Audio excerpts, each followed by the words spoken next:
Welcome, everyone, to another episode of Cut to the Chase. It's our 18th episode. We're going strong after starting towards the end of last year. And Jase, it's another massive week. We keep saying it. I'm Braden Haslerst, editor of basketball.com.au, of course, joined by the man himself, Jason Cadee. And Jase, before I greet you, mate, just another week where we're going viral, really.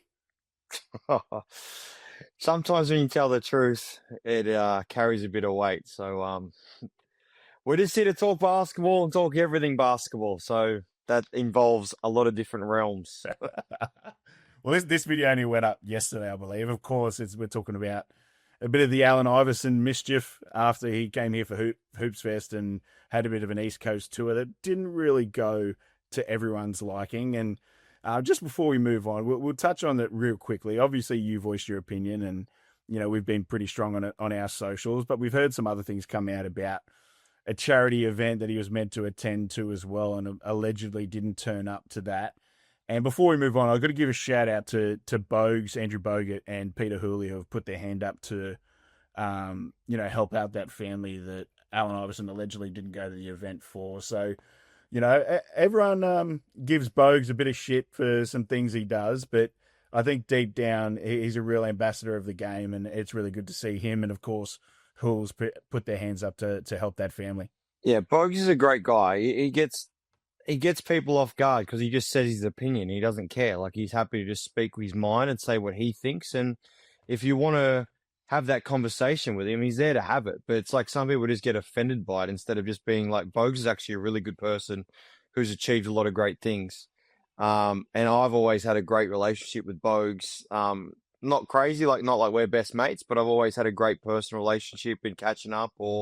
And I think sometimes he says things that are just right. He's just willing to say them, and some aren't. And then sometimes he goes to wherever he goes with it. But look, the Iverson thing, and when we spoke about that a week ago now, we were only speaking off the back of the Hoops Fest stuff, really. And I have no doubt there's been some good experiences with him, but I'm just hearing more negative than positive. And I don't know who's to blame there, because if their team has come over and not expected all these things, or they've said yes to too many things, well, then I'm like, why would you just say yes to all those things and just pick and choose what you really wanted to show up to? But at the end of the day, it's just an experience that unfortunately he's gonna leave here with a lot of, I guess, negative impact on the community that's followed him so closely from this far away. Yeah, absolutely. We might touch on a bit more with Bogues later on, and relating to the new Gold Coast franchise, which is allegedly going to come in as well. So I'll get your opinion on that, mate. But as we head into another episode, finals race really heating up for both the NBL and WNBL. Of course, the WNBL, it's sort of three teams battling out for top spot. Townsville, us at the Bendigo Spirit, and of course the Perth Lynx. And then a bit of a fight going on for fourth too, with Southside and Canberra really battling that out. And of course in the NBL as well. Oh, before we move on, Jase, actually, I've got to bring up something with WNBL, and I've been careful not to be too biased so far this season. I haven't said too much about the Spirit, but I've got to give a bit of a shout out to Izzy Borlase dropping a 42 piece last week against Southside, 11th player in WNBL franchise, WNBL history. That was an insane game, and backed it up with 33 on Friday, and then another 23 on Sunday. A star on the rise in Australian basketball. I don't know if you caught any of those highlights or anything, Jase. Well, if you actually read our run through, she's number 5 on my list, which I've given away now. But anytime that someone can come out and give those kind of numbers, and especially someone, she's still so young in her journey, people forget. But impressive weekend. And Brado, you're right in amongst that top crew trying to fight for top spot. It's going to be an interesting couple of weeks coming up for you and that ladder, because obviously top 4 and Southside and the Caps on each other's tails as well. So it's very, very interesting, WNBL as well as the NBL. Yeah, absolutely. And, we face Perth this Sunday, Geelong on Friday, Perth Sunday at home, and then you got the final round in Townsville. So some big games to finish the WNBL season. But we know, we thought one was basically wrapped up in the NBL with the Adelaide 36ers, but they've hit some tough patches. Sydney obviously on a run, Southeast Melbourne coming home strong, 4th, 5th up for grabs as well, and 6th now with the amount of injuries, which we'll touch on later. That's really up for grabs. And Illawarra now making a play with New Zealand suffering an injury crisis with Sam Menanga out, and of course Tasmania Jack Jumpers really struggling at the moment with the amount of injuries they got. Will Magnay, Bryce Hamilton, and everything out, which again we'll touch on later. But that sixth spot, Jase, is right up for grabs. No, it's really opened up, and obviously Adelaide almost dropped 4 in a row. That game against New Zealand was down to overtime Bryce Cotton game winner, which I still don't know why New Zealand just switched that. But anyway, we won't go into that. But I think that top three is wide open, and then I think United's still in that hunt for second and third. But Sydney and Southeast right now are the form teams in the comp, and then honestly, as weird as this to say, with the Hawks being healthy and those other two teams, what they're going through, I think Illawarra should get sixth spot. But the way they've been this year, you probably can't rely on them to sew that up. So it's really a kind of who can get into that sixth spot right now. And unfortunately, Tassie and New Zealand have got some injuries to deal with. But the other thing too is Illawarra have a pretty tough run home, starting with Thursday against Sydney in Sydney. So that makes it a little bit more difficult for them. But I think if you're any team, you know, in that top 4 or 5, and Illawarra make it in, and if they're playing good basketball with JaVale McGee, QJ Peterson stepped up another notch, Sam Froling working his way back even more. It's a pretty scary prospect to face the Illawarra Hawks in a playing game, Jase. Yeah, I think definitely. If you talk about teams that probably, if they do make it, they're going to have to win some games to get in there, which means they're going to be carrying some form. And they've got some guys who can fill it up. Like, as you said, QJ is a guy who can, what did he have, 41 or 42 earlier in the year? Like, he's someone who can get busy. And they've got guys who have been around winning environments. So it's a tough run, but if they can get in there, they'll be a team in form. And so it'll be very interesting getting to that final 6, who plays who, because even now, like right now, you're going to have a Southeast Sydney semi-final. And a lot of people think that it should be the final, which is weird to say because Adelaide's in first. But this is why it's a fun time of the year. And Jase, after that Southeast Melbourne versus Sydney game that we were both at a couple of weeks ago, give me a 3 or 5 game series of that any day of the week. But we're going to go into a bit of a special segment. Now, I'm tying this around Brian Goorjian. We all know one of the GOATs of Australian basketball, past Wayne Bennett for the most wins in Aussie sport. And that is, as both of us, Jase, as rugby league fans, we all know that's no easy feat to be able to beat Wayne Bennett in a record, considering Wayne Bennett's been a head coach since about World War II. So that's a massive feat for Brian Goorjian. But I wanted to tie it into, considering you've played so long in the league, the 5 coaches you'd want to play for. Now, this can be any NBL coach that has coached in the league, and you can only include one that you've played for. So I'm not going to go because I wasn't playing in the league. So this holds no real stead if I say it. So I want to get your 5 coaches. Can you give me 5 coaches you'd like to be an assistant of? Ooh, okay, I can do that. All right. So I'll give you 5. Joey Wright. I think my first 2 are Joey Wright and Rob Beveridge. Now, these 2 purely probably for different reasons. Ever since I was a head coach from the age of 24 in QBL, you reach out to people for advice and everything, right? And the 2 people that would always pick up the phone, reply to a message or whatever was Joey Wright and Rob Beveridge. So I'll go those 2. And obviously, a lot of experience, a lot of success in the league. So I'll say them 2. I'm going to go Brian Goorjian as the 3rd. I'm going to go Lindsay Gaze as the 4th. Obviously, another legend of Australian basketball. And Jase, I want to see if you can get where I'm going with the 5th. Now, this is not so much of a, hey, I want to be this person's assistant. It's more of a, hey, I want to be on the sideline when this guy goes off. Now, I think you might, no, I don't know whether you played for him. You might have been just late. But Sydney Kings, see if you can have a guess. Sydney Kings, if I was a little bit too late. I think you were a bit too late. I think. You're not talking Brett Brown that long ago, obviously. No, you're Kings. Shane Hill. Definitely not. Let's say that first of all. And then. Yeah, that's why I'm trying to figure out who was just before me. Moose Rebellion. What year did you go back to the Kings? I think it was 13, 14. Oh no, you would have played for this guy then. Damien Cotter, Andrew Think Gaze. after that. Think after Damien Cotter and in between Andrew Gaze. Oh, not Connolly. Yeah. Joe Connolly, Mr. No Towel Man himself, way. mate. I want to be on the sideline when that guy goes off with his towel in the hand. That's one person I want to be an assistant coach for. So we play a game against the Wollongong Hawks.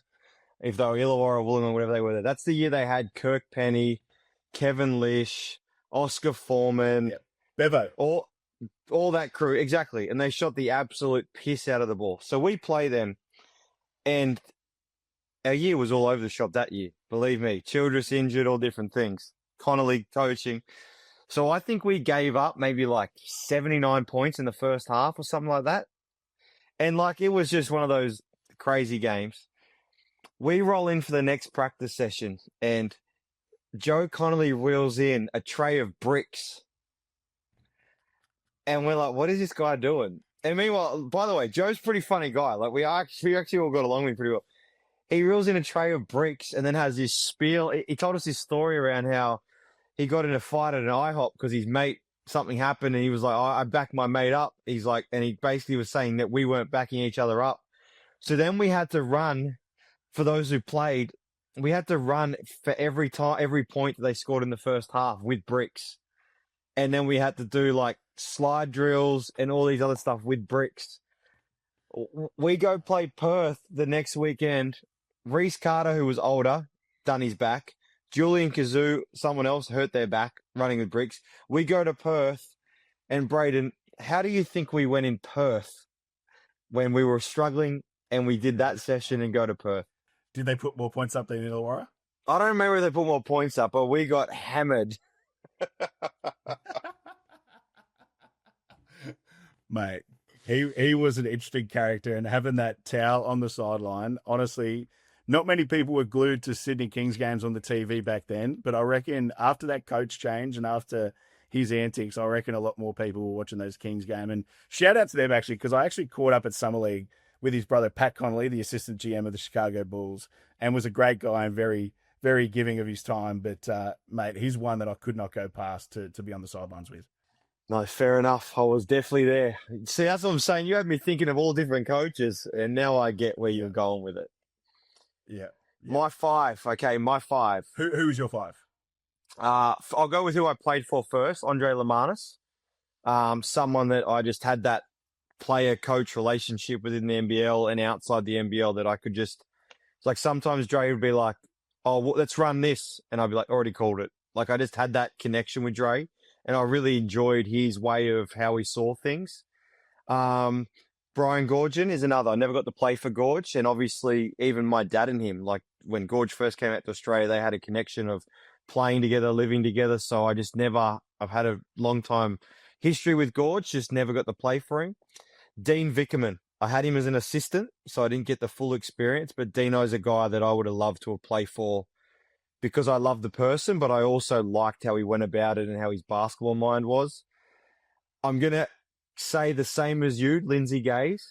I just think, how could you not want to play for Lindsay just at least for 1 year, given everything he's done for the history of basketball and just the Gaze name, right? Just it's one of those things. And then my last one, I had to think about this because I wasn't sure. There's a lot of names, but I am going to say, because he does count, Brett Brown. Yep. He was an NBL coach. I played with him in the Boomers when I was young, and that was pre-car accident, and I got a little bit after car accident, but not a lot. But I really enjoyed that Australian environment with Brett, and I think he would have been great to play for in the NBL. Absolutely. And just a little message to Philadelphia 76ers fans, the amount of criticism going around when he was the coach of Philly. How's it gone since? Not looking too great. Yeah. So maybe Brett Brown did a little bit better than you guys think, especially some of the players there. But that's a good list, mate. We'll put it out on socials and we'll see who our listeners and viewers think they'd like to to play with. Of course, we're moving on to our NBL and slightly WNBL discussion as well. And like we said, a massive week in the NBL, and just seems like things are turning. We thought top spot was sealed. Doesn't look like that's the case now. Illawarra, their season was done. Everyone was saying it a couple of weeks ago. They're right in it now, and they put the bullets to the sword. And apparently, Jase was eating an ice cream sideline, and that's was probably more interesting than what the Bullets were doing on the court, to be fair. So, so we're going to move into our JC5 NBL and one WNBL points from the past week. And number one, you're going to go to a new addition, or not really a new addition, but a guy returning to the league who looked like he didn't miss a beat. No, and that's exactly the point. Torrey Craig rode out a couple of days of practice. He's been off for a period of time, obviously not injured, just uncontracted. And he rolls in the first game, doesn't miss a beat defensively, does little bits offensively, and then goes into a biggest clash of the year, really. Adelaide in Sydney, 17,000 people, and he's the player of the game, and he's doing it all offensively. And, I mean, look, I'm not trying to discredit Bull Quoll here, because I think Bull Quoll was a big reason as to why Sydney's wheels started turning again, the way he played. But just the idea of, like, in this situation, Torrey's coming to replace Bull. They haven't lost anything, because Torrey's defense is different to Bull, very different, but still very effective. And offensively, he's doing a bit of everything. So it's almost like they've not got worse, but they've maybe even got better, which is weird to say considering how much of a piece Bull is for that group. Yeah, well, the one thing, Jase, is you mentioned defense a little bit different, but he brings just as much as Bull. But offensively brings way more, like his ability to shoot, get out and transition, play off the bounce and everything. And we normally see people struggle, apart from John Jenkins, which we might talk about later. We normally see people struggle from the 3-point line early, but he lit it up on Sunday in that massive game. And his shooting was about as hot as it is in Victoria at the moment, Jason. He's absolutely sweltering, but he was insane. And we thought it's going to be tough for the Kings to look like a championship contender with some changes and some injuries. But they look like, to me, the favourites at the moment, and they've still got Matthew Dellavedova to welcome back into that fold. They've done a great job, and this is why Gorge is well and truly in that Coach of the Year conversation, because they've managed to just juggle so many moving parts for a period of time, from a slower start than what everyone thought, to then starting to find a rhythm, to then injuries, people in and out. And here we're staring down the barrel of Sydney maybe finishing on top spot. Like, who knows? But, yeah, they're just really impressive at the moment. I've been commentating a few of their games, obviously, so I've seen it in person, that growth. And how they slide Delhi back in, for me, you bring Delhi back in, you let him come off the bench and just be that piece that can fill multiple different problems when you need it. He can bring the ball up, he can come in and defend. They just get better again, and they've got a guy like him sitting on the sidelines waiting to get ready to come back in. They don't have to rush him. So for Sydney, like, what a place to be in as you're coming in the back end of the season into finals. Yeah, absolutely. It looks, as we mentioned, like he hasn't missed a beat. And, the way he played, you realise how good a person who's just played 8 straight seasons in some good teams in the NBA. And that's what Torrey Craig looks like as he comes back to the NBL. And second point, you're going to go to something that's been a little bit of a discussion point since that Perth-Melbourne game on the weekend. Of course, a 1-point win to Melbourne United. A little bit of an altercation between JLA and Christian Doolittle after the game. Yeah, now arguably this point could have been Melbourne United, because they needed wins and they come out 2-0 for the weekend. But, yeah, just listen, those who have been in the NBL or professional environments, we've seen our fair share of exactly what happened. Just normally that happens at training or in the change room or in the corridors, not in front of everyone. So for that to go on the court, listen, everyone will say, oh, they're in trouble. Now, I don't think that, because we've seen emotions, frustrations. They've lost a series of games by 1 point that they probably should have won. But also, I counter that, contradicting myself, for that to go on in front of everyone in that setting, it's also not a great thing for the group. It's not a great look. And it does show that there's some things going on behind the scenes, like we spoke about, in terms of just the who's who. Who's our guy? Who's this? Who's that? I feel like that's been bubbling away for a period of time, and it's still not figured out. and then obviously we see like that. And even though one guy tried to cover it up, which I know you want to have a conversation about, it just wasn't a great look. No, I actually liked JR's response to it in the presser after. He said, we'll deal with it, but I like that type of emotion and everything. Like you said, normally it happens at training or in the change rooms, but to me, it shows that they care and all that sort of stuff. Now, obviously, you still want to address it and everything, but he took it as basically a good thing for a team at times that's looked a little bit lifeless. I don't mind it, Jase. No, and that's Johnny's point's right. Like, would you rather everyone smile and be happy and joking around and walk off, or would you rather them almost fight each other because they lost? So, and that's my point of, I could see people who have never been in the environment be like, oh, this is chaos. This is so bad. It's not so bad. It's actually probably better than not, but it's also just not a great, like, as a club, as a team, you just want to try and keep those things behind closed doors more than in front of 14,000 people at RAC Arena. But now the thing for me is, and it's always in this situation, how do they respond? Because if they come out this week and they play really well and those two are doing things together, then all of a sudden everyone will be like, oh, look. But if it goes the other way, people will be pointing back to that moment.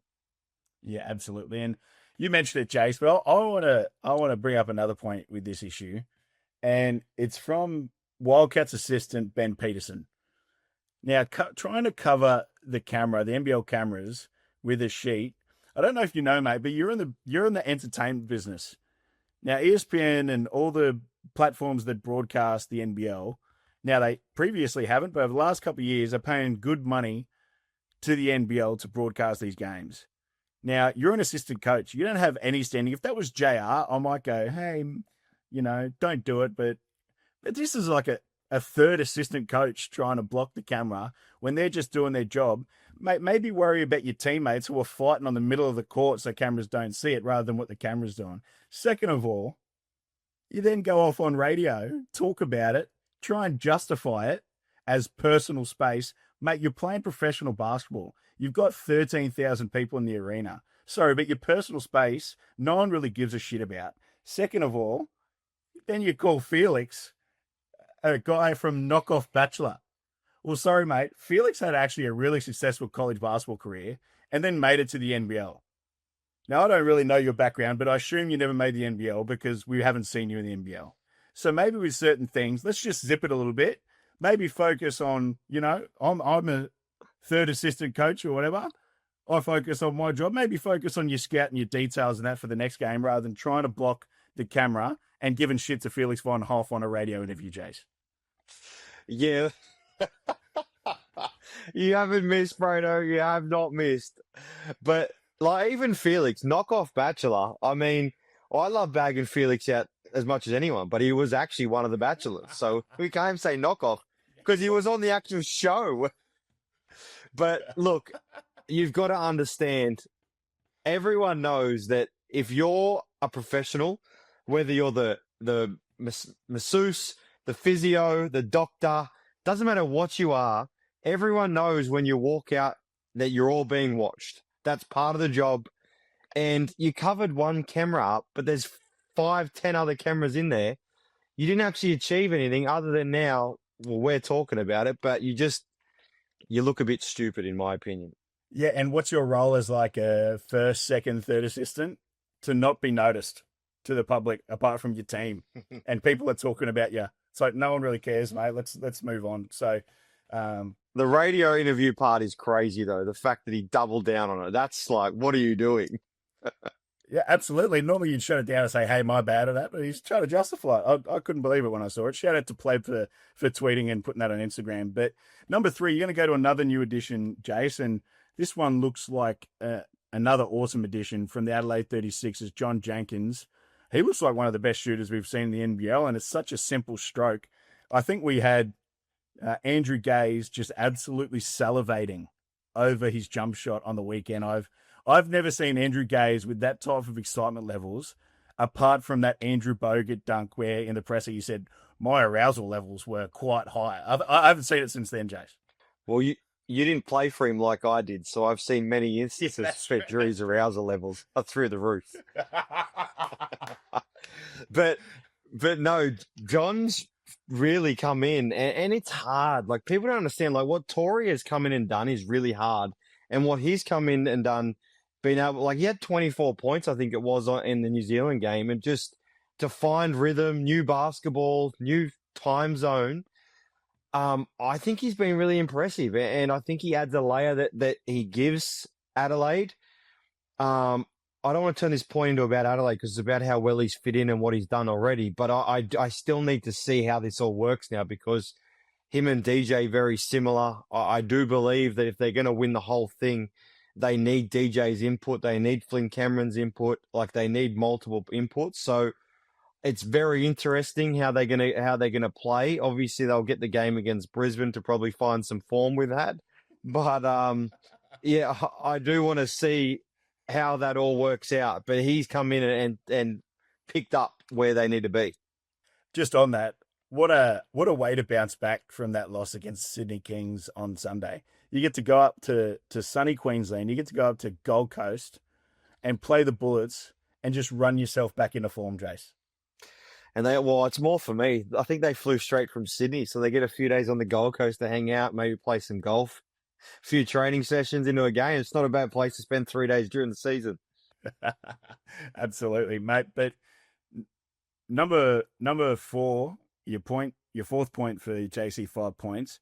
You're going to go to some free agent bigs. Now, trio, we got Will Magnay, Sam Wardenberg, and Sam Menanga. Obviously, we had Sam Menanga on our show last week. It was a great chat. And, straight after that, had a highlight dunk on the Thursday night, I believe, to add to his insane highlight reel. But those three, mate, free agents heading into to the off-season.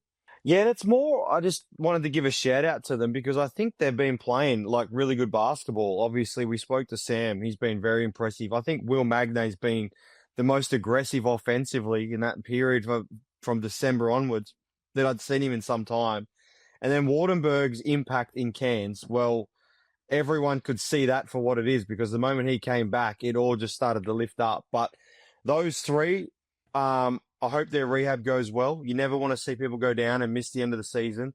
Obviously, if we want to think injuries, Bryce Hamilton as well. Shout out to him. I hope he's well, because I think his impact in our league's been great. But those three who are locals, injuries, free agency, it's going to be a big, big couple of months for them. And I hope all their rehab goes well and they can get healthy, because I'm really looking forward to seeing how their kind of next 6 months plays out, because it's a big period for them both, and especially Sam Menanga, like we said. There's NBA interest around him, so hopefully he can heal up and get healthy to see what arises out of that. It's ironic that I brought up Joe Connolly today, considering it is 40 plus degrees in Victoria. And for some reason, Victorians love evaporative cooling rather than air conditioning. So I didn't want to turn it on because it's quite loud and I didn't want to disturb the podcast. And I'm absolutely sweating my ass off here, and I've got the towel out. So shout out to Joe Connolly for that. But Jason, I wanted to ask you a bit of a question on those three. Heading into the off season, how would you rank those three as far as who you'd go after in free agency?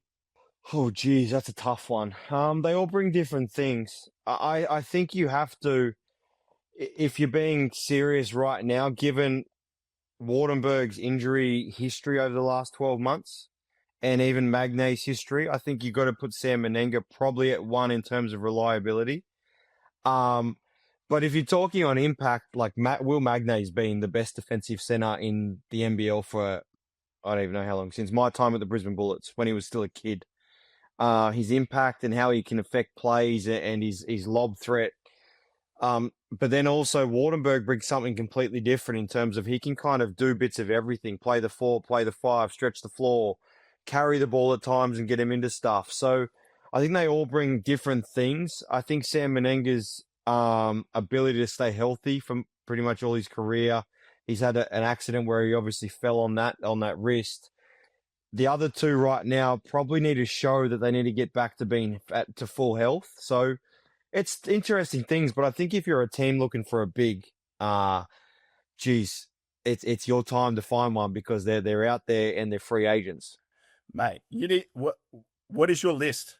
Sam Menanga, and then who? You just danced around that, mate. I got Menanga, Magnay, Wardenberg. That's fair enough. That's how I would go too. But we'll do a bit of a free agency show in the next couple of weeks too, and really, go after that and hammer that home and see who would be our priorities going into the off season. We'd preview that before the final, so look out for that as well. Number 5, we spoke about a bit earlier in the show. Bendigo Spirit's own Izzy Boulays. She needs a shout out, Braden, because anytime someone can have 40 in a professional game, you deserve some credit because it's not easy to do. Very few actually can do it. And I think she's taken her game to the next level with your Bendigo Spirit this year. And what did she back it up with? 30 the next night or a couple nights later? 32? 33 2 nights later, and then 23 another 2 days later. So 3 games in 5 days. She had 23, 33, what's that? 56, 42, 98 points in 3 games. Yeah, that's a fair outing. But the 42, to drop 42 points, and it wasn't like it wasn't against someone with some notable players on their list too. So, just a great weekend for her, or a great 6 days. But to drop 40, Izzy, well done. Yeah, absolutely. MVP of the league for mine. I know I'm biased, and it was sensational. This past week has been sensational all year. Doing it at only 21 years old too, so a bright future in the game and bright future for the Opals as well. Jace, before we sign off, I wanted to go a couple of more points and just general points and see what you think about it. First one is how teams deal with injuries in the NBL and severe injury tolls, which we have a couple of teams like that at the moment. In particular, I reckon the 2 Queensland teams. Now, one in particular, and there might be a few others around the league, that really hammer home the excuses that they have with injuries. And yes, injuries are unfortunate, don't get me wrong, but they're a reality of professional sport, right? And I want to give a bit of an insight and get your thoughts on it into why these programs sit differently to successful ones. Here's a quote from Scott Roth after the Jack Jumpers game last week, where Bryce Hamilton got injured. Majok Dang, who was filling in for Will Magnay, had a concussion in the first minute. And you look at them now, they have so many injuries, Jase, it's ridiculous. Just as much as the Bullets, just as much as Cairns, just as much as anyone. And this is Scott Roth after the game. If we had lost by 30, no one would have said too much about it other than they're hurt and injured. There are a lot of teams this season that have just gotten whacked and given in quickly. Our guys continued to fight. And if you look at both games, that game in Sydney, they fought. And then the return game against Illawarra at home, they fought pretty hard. And to me, Jace, that shows a real massive glimpse into why Jack Jumpers have won a championship, been in the playoffs, even when they had injuries, have been competitive compared to the likes of the Bullets, Cairns Taipans, and those type of teams. What are your thoughts on that? So as you know, I don't hate the word culture. I just think it's an overused word. It's an easy word for people to they use it willy-nilly. Like, bad culture, good culture, like it's a yo-yo. Culture's not something you just instill in 1 month. Like, it takes time and it takes years to really establish a proper culture. And in basketball, because we chop and change teams so much, it's hard to build cultures. But the one thing Tassie have a culture. They have an identity. So when you look at Scott Roth and the Tasmanian Jack Jumpers and Mark Radcliffe, their assistant, and now Weeksy and these people they've got down there, they bring people in who fit what they're trying to build. So they know who they are. They know who they're trying to recruit. And I think that's a reason why Tassie have that ability, because they've got, like you said, since they've come into the league, they went and got certain personnel. It landed in them winning a championship, which was really, really impressive, and kudos to them. But they did that through building a foundation, and they've built on that every year. That doesn't mean success every year, right? They had a lower year the year before, last year, where they didn't make the playoffs. But they were still really competitive, where some of these other clubs, there's so much change, there's so much indecisiveness. The way they treat it, as I said, like a yo-yo, didn't work, bring the yo-yo back up, rotate everyone around. We'll just go and get A, B, and C as a coach or whatever else. And they treat it so temperamental that it's almost hard to have a good year. It's like if they have a good year, it's in the smallest percentage rather than some of these other teams operate on a bigger percentage of the good will go their way because of what they've built. Yeah, absolutely. And for me, it comes down to two things. It comes down to not settling for mediocrity, which I think those teams struggling in the league allow mediocrity and settle for it and are okay with it in everything they do. Front office, behind the scenes, trainings, coaching appointments, everything.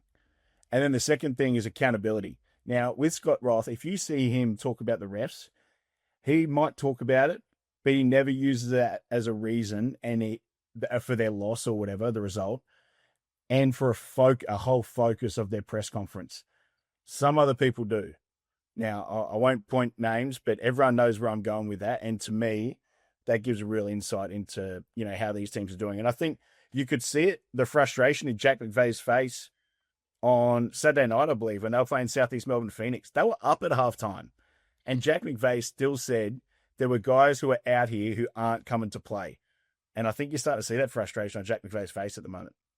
I know where Jack's coming from, but there's no way of really saying this without sounding like a bit of an ass, but I didn't like it. I thought it was poor from Jack because if you look at the lineup he rolled out with, and I say this with respect because anyone who's played in the NBL is good enough and they deserve to be there.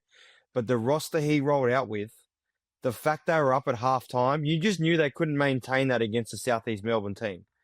And so whilst, for example, Lockie Barker, great kid, love him, was with me in Sydney as a DP, trains his ass off, works his ass off.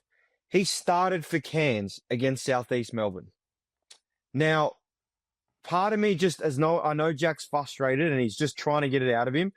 But that comment, I'm kind of like, Jack, if you rolled out with your full group, with you, 100%.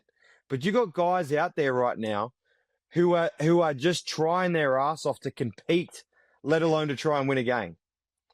And that's where I just felt his comments fell a little bit short. And that's why I think he also pulled himself up after it and tried to say, maybe I did let my emotions get the better of me in that comments.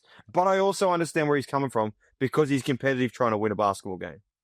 Yeah, absolutely. I think, Jase, if you look now, like Tasmania probably accepted a little bit because they still compete, and that's why Illawarra still have a fight on their hands because I think Tassie is still going to eke out some wins regardless of who they have playing on their roster. But at the moment, Cairns and Brisbane, I hate to be truthful, kind of look like NBL 1 rosters at the moment.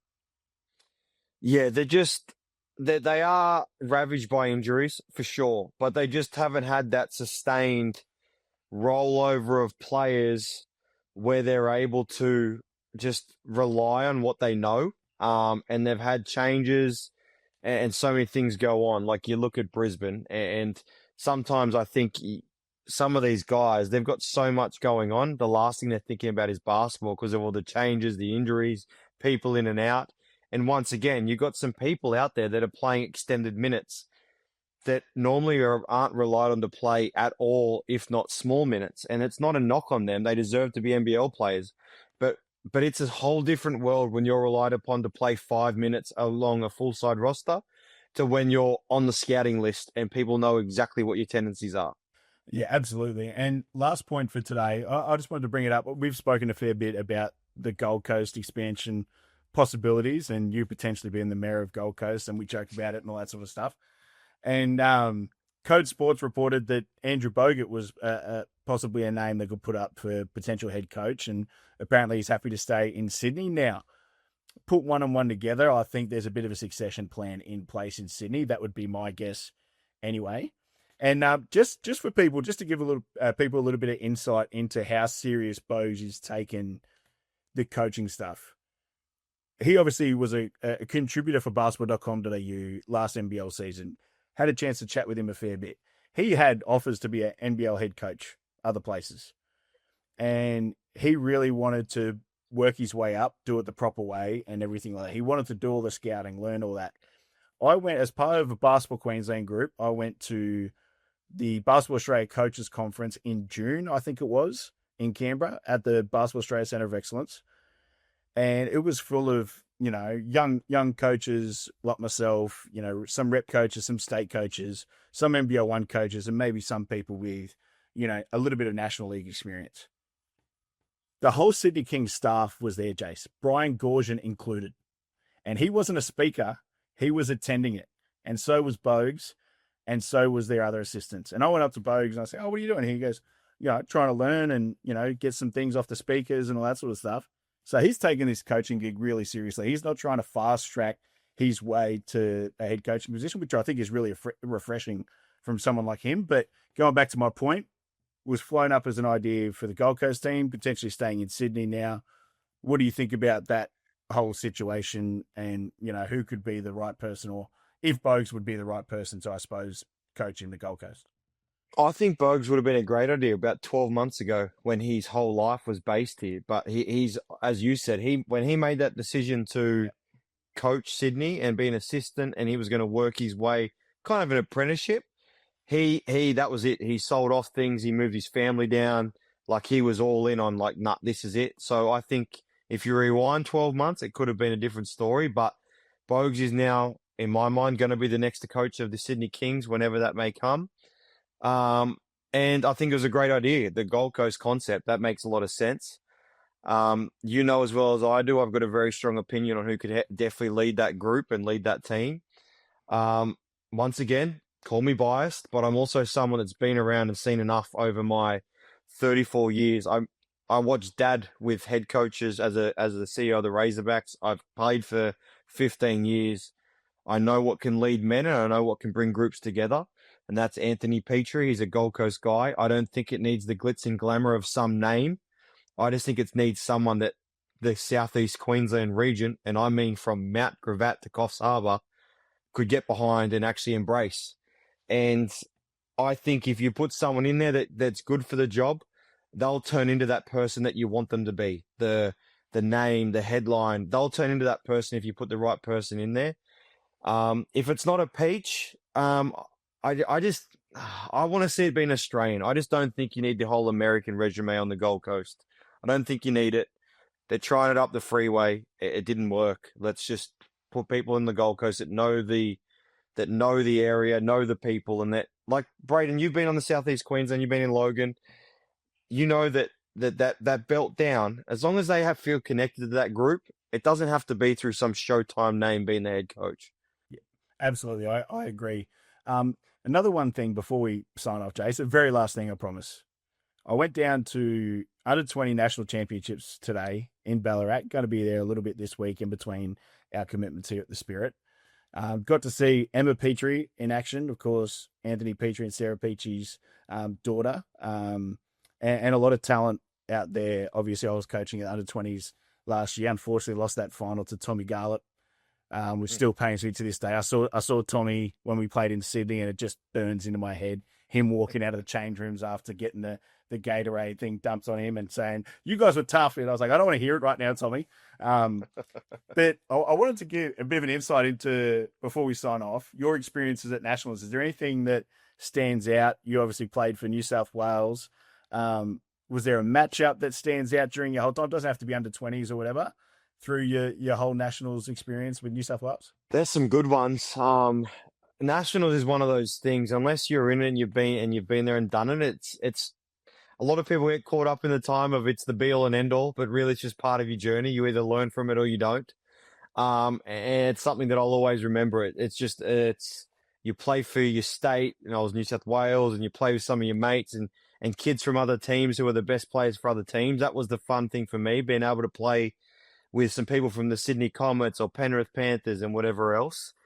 One of the last ones that sticks to my mind was when I was 20s bottom age. We had a team that had me and Shane Harris Tunks, and then we had some guys who were very good players coming through juniors, but they weren't down at the AIS. And we played against Vic in the semi, which had Ryan Brockhoff, Matthew Dellavedova, Bryce Arnott, a bunch of guys that were in around the national program, if not down at the AIS. And we beat them in the semi. Then no one expected us to beat them. We ended up playing a Queensland team which had 11 AIS players and Brendan Tees, who turned into a fair pro himself. and we got dusted. But for me, the fact that we even made that grand final, it was definitely something. In that semi-final, I may have had a pretty decent game, which also ties into it. How many points did you have, Jase? I think I had 34 or 35. Man, nice. Take that, Delhi. as we actually just showed a thing on Instagram the other day is Derek Rose's jersey retirement ceremony. We put up a bit of a reminder to people about the job Delhi did on the Chicago Bulls in Game 6 in 2015 in the Eastern Conference Semis. Had a massive game then. So shout out to Matthew Dellavedova. But of course, Jase, you got dusted up by Queensland in the final and featuring, you mentioned, the Grey Wolf himself, Brendan Tees. He would have been grey as hell in under 20s. I think he was grey in about under 12s, mate. So what was he like back then? He still would have been grey, surely.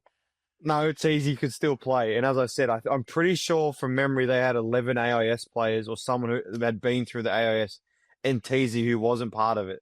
And Teasy might have even started for them still. But no, that was one of, if you talk about, there's always, this team, that Queensland team for that period of time, that 20s when I was bottom age was stacked. They were a very good basketball team.